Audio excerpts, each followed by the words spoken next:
বন্ধুরা, আজকে আমি একটা নতুন রেসিপি নিয়ে এলাম তোমাদের জন্য।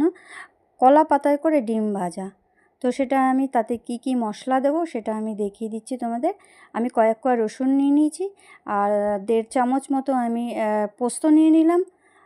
এবারে আমি নিয়ে নেব 2 চামচ মতো সর্ষে নেব এর সাথে। হ্যাঁ, সর্ষে নিয়ে নিলাম। এবারে আমি 4-5টা কাঁচা লঙ্কা নিয়ে নেব। আমি সবসময় কাঁচা লঙ্কাই ব্যবহার করি, শুকনো লঙ্কা খুব একটা আমি ইউজ করি না। তো আমি নিয়ে নিলাম 4-5টা মতো কাঁচা লঙ্কা।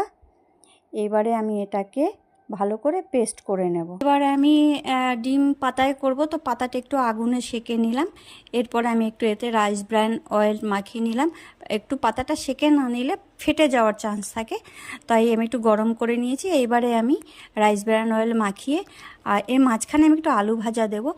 আলু ভাজাটা দিয়ে ভাত মাখিয়ে খেতে খুব ভালো লাগে, খুব টেস্ট। সো সেই জন্য আমি একটু আলু ভাজা দেবো এর মাঝখানে। তো আলু ভাজাটা আমি যে মশলাটা করেছিলাম সেখান থেকে মশলা নিয়ে আলু ভাজাটায় আমি মাখিয়ে আলু ভাজাটা মাঝখানে সুন্দর করে দিলাম। এবারে পাশ দিয়ে আমি ডিমগুলো সুন্দর করে সাজিয়ে দেবো। হ্যাঁ, যে মশলাটা করেছিলাম মশলাটা দিয়ে আলুটা মাখিয়ে দিয়ে মাঝখানে একটু আলু ভাজা দিয়েছি। এবারে আমি ডিমটা সাইড দিয়ে ঘুরিয়ে সুন্দর করে সাজিয়ে দেব। মশলাটা মাখিয়ে ডিমটাকে করে সাজিয়ে দেব।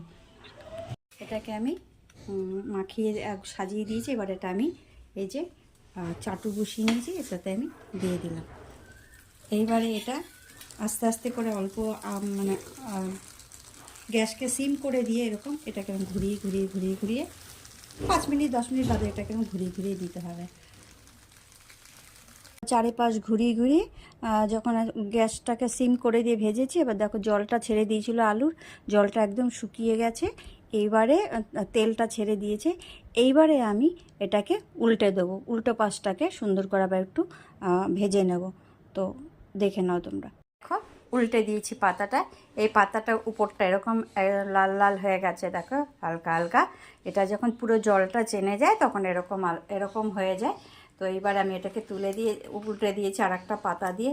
এবার এটাকে আমি আস্তে আস্তে করে তুলে দেবো।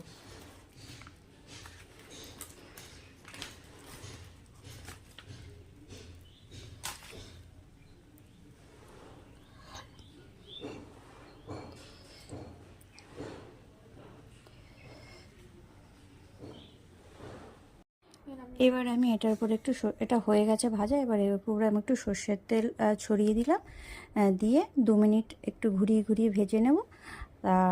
দেখে কেমন হয়েছে দেখে তোমাদের কেমন লাগলো আমাদের জানিও, আর লাইক কমেন্ট একটু সাবস্ক্রাইব করে দিও। Thank you.